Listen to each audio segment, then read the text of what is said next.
None of us really got the attention that we needed from our mother, but I probably received the most, being her only daughter. When my mother did visit us, she would show up after my grandmother had gone to work at night. We'd dance, sing, watch movies, and end our nights with her rocking me to sleep. But then there were times when she would show up with a strange man, and I knew she had not come to see me. Before the two of them would disappear into the back bedroom, she would give me a beer and a cigarette to keep me pacified. So I would prop myself up on the sofa and pretend to be grown. I loved it, or at least I thought I did. I would eventually pass out from the beer, and when I woke up, my mother would be gone again.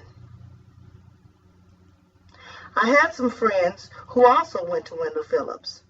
Their house was just around the corner from us, and I was allowed to go there and play as long as I was home by dark.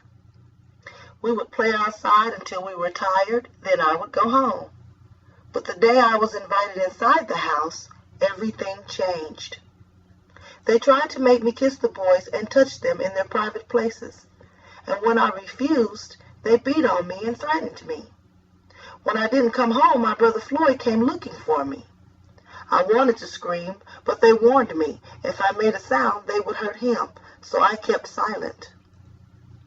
Later that evening, they let me go. When I got home, my mother was there, and I was glad. She asked why I wasn't home before dark, and I told her what had happened in the house. Then I took my bath, put on my pajamas, and she rocked me to sleep. She didn't speak to the parents, and she didn't warn me not to go back. She didn't say much at all about the incident, except to tell me to yell next time, or I might never get out. But though she didn't say it, I had sense enough to know that I should never go back there again. My favorite thing to do was go to the parlor on the corner for ice cream. Floyd and I would take our pennies and our nickels, and we would get plenty. Sometimes we went with no money and still got ice cream cones. The owner was Miss McFadden, and she was a friend of Grandma Mattie and Grandma Dorothy. Of course we had to pay sometimes, but we still got special treatment. It was just like in the movies where the place smelled of grilled burgers and the customers sat on rotating stools and drank sodas through a long straw. It was a great time in my life, but that time would end when we found out that my mother was pregnant again. She said Floyd could have it if it was a boy, and if it was a girl, she'd give it to me. I was very excited about the idea of having a new baby around. I was almost 6, and I was getting anxious for a little sister. My mother, Floyd, and I went to live with Saul Mays, the baby's father. He was good to me, and I called him Daddy. He knew I liked to dance, and he encouraged me. His parents were kind-hearted people, and they treated me like I was their own. I actually thought I was for the longest time. I felt like that place was my home. Then my mother told us that we had to leave again. We moved to New York, and we met other members of Saul's family. I wasn't very happy there because my mom and Saul were gone a lot. Floyd and I had to stay in a bedroom most of the time. I didn't know why this was happening, but I knew for sure we were not welcome. We often went to bed without anything to eat, and the only time we could come out of the room, eat, and walk around the house was when my mom and Saul were there. Other than that, we were pretty much prisoners in that room, alone, with no food and no parents. Thank God we didn't stay there long, and we moved back to Kansas City. I was never given any explanation for being suddenly uprooted. I just went along with the program. My mother had the baby, and it was a boy. She named him Ron. Guess who she gave him to? That's right, she gave him to me. He was so tiny that she could hold him in the very palm of her hand, so Floyd and I weren't allowed to handle him for a while. She put us all in daycare, and after a few days, I fell off the jungle gym and I was hurt pretty bad. Floyd was upset, and I guess my mother was too, because we never went back. I missed my friends, and I was starting to see that we could not count on being in one place for very long. My mother packed us up again and moved us to Rock Island, Illinois. We made a stop in St. Paul for a few days and stayed with more relatives. During the day, Floyd and I would play in their backyard. This particular day, he was digging a hole with a shovel, and I started teasing and being smart-mouthed.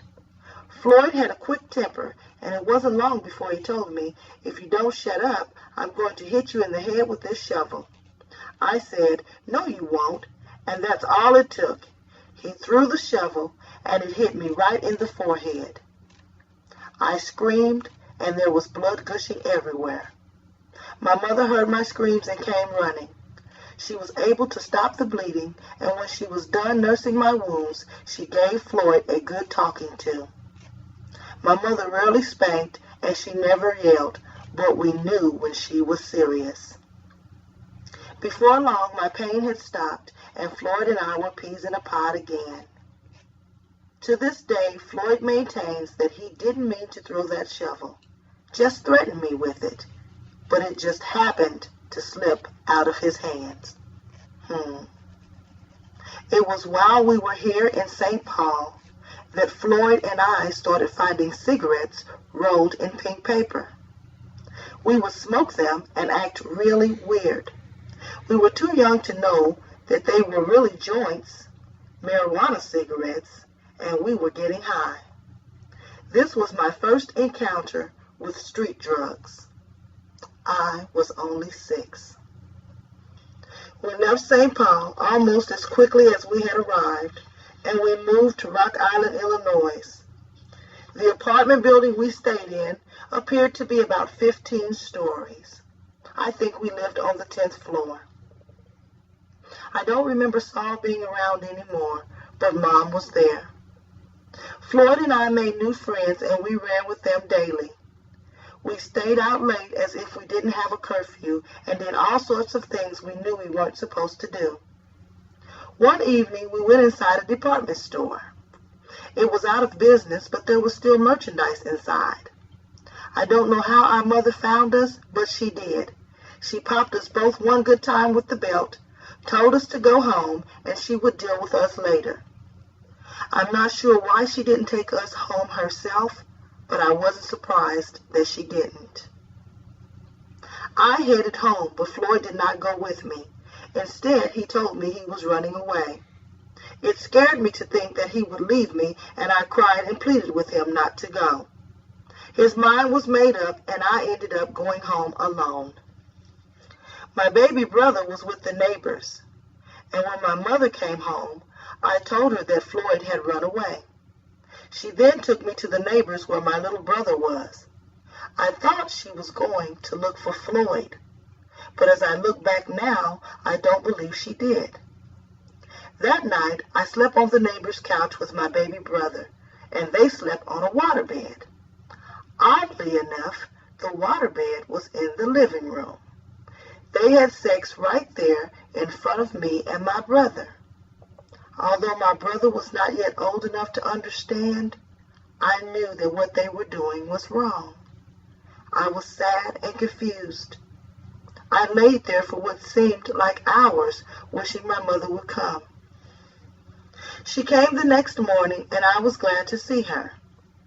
As we walked down the hall to our apartment, I was hoping that my brother would be inside, but he wasn't. I didn't tell my mother what the neighbors had done because I didn't know how to express what I had seen.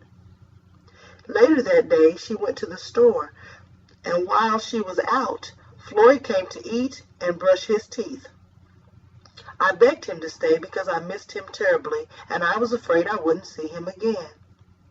He left before my mother returned, but he kept coming every day to brush his teeth for what seemed like a week.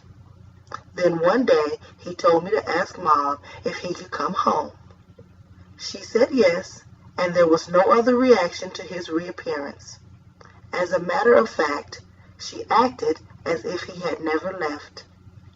I was so happy that I immediately picked up where I left off, irritating him. Mom even let us have a kitten. It was light brown with white streaks. I fell in love instantly, and I kept it close, just like I was its mother. But it wasn't long before that cat got on my mother's nerves, pooping and meowing and all, and she grabbed it and threw it out the window. That's right. We lived on the 10th floor, and she threw that kitten right out the window without giving it a second thought. I wanted to look to see if my kitten was okay, but I didn't dare. I didn't want to make my mother any angrier than she was. The drugs had control over my mother. She could be warm and kind one minute, cold and cruel the next. I cried for hours over that kitten. My mother got a new boyfriend. We moved in with him. His name was Ray Redford. I didn't see any reason to dislike him. He didn't drink and he didn't smoke the funny cigarettes, but he was no Saul, whom I loved like a father. I really missed him, and I would lie awake at night and cry for him, but he never came. So I just watched to see how Mom and Ray got along, because I knew if they didn't, we'd be moving once again. Because it was an outlet and an escape from our reality, school was important to Floyd and me. Floyd was a lot smarter than any of us realized, and without discussing it with anyone, not even my mother, he wrote a letter to the principal telling him that the work was too easy and he needed to be moved up a grade.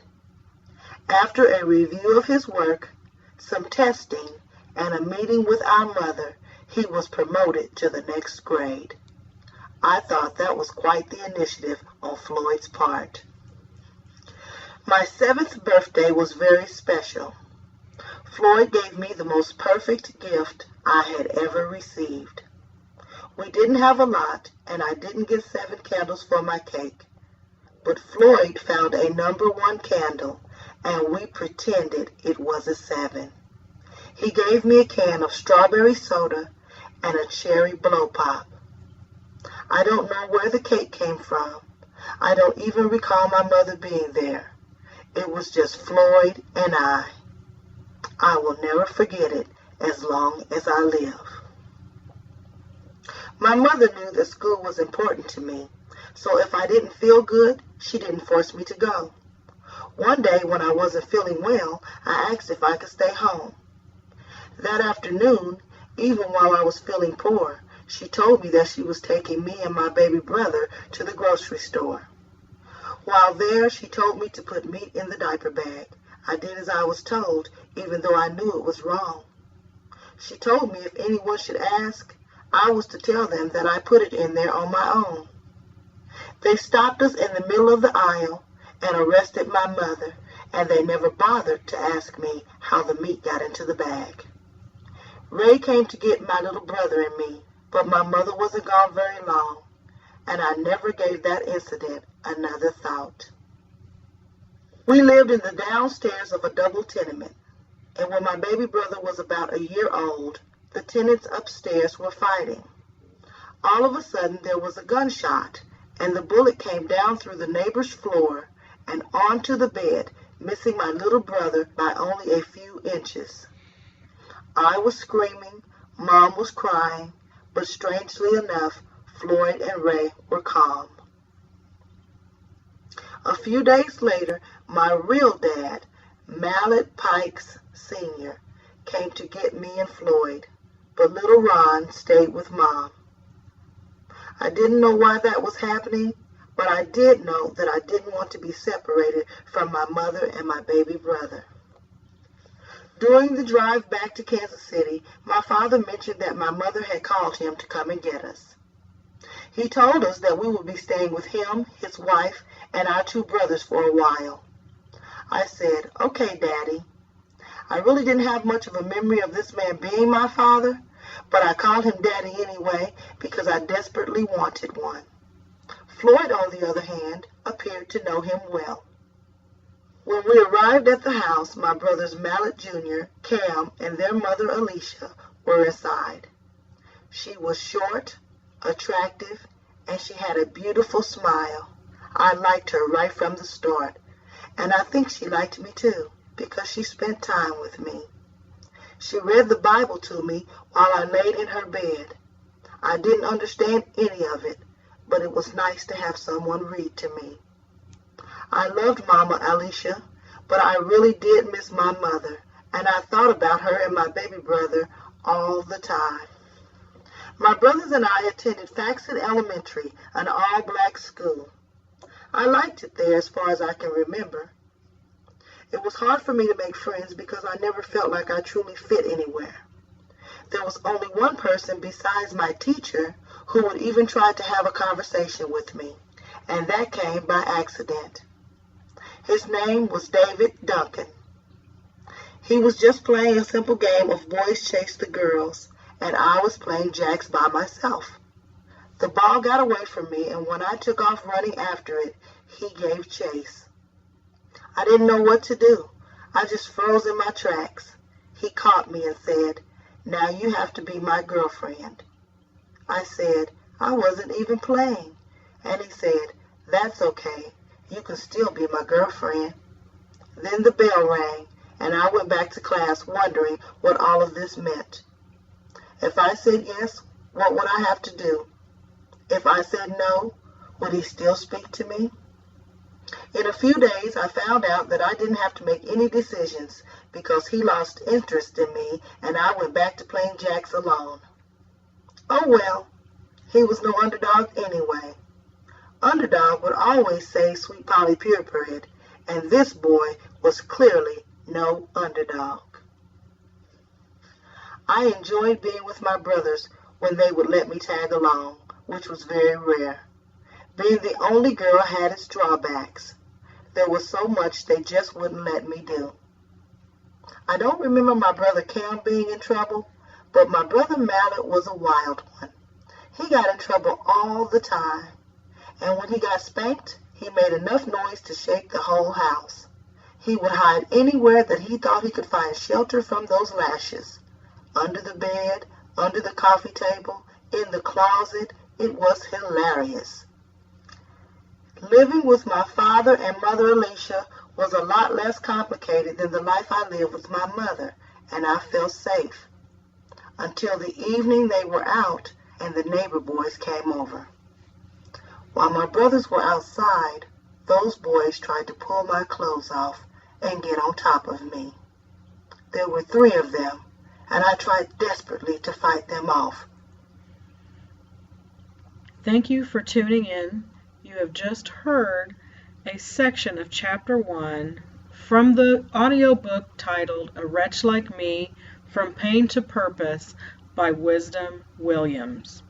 If you would like to receive a copy of the book, all the information is listed on our website, or you can find us on our Facebook page, Taking It Back Ministries. I sure hope that you are blessed. I hope you have a great day. God bless you.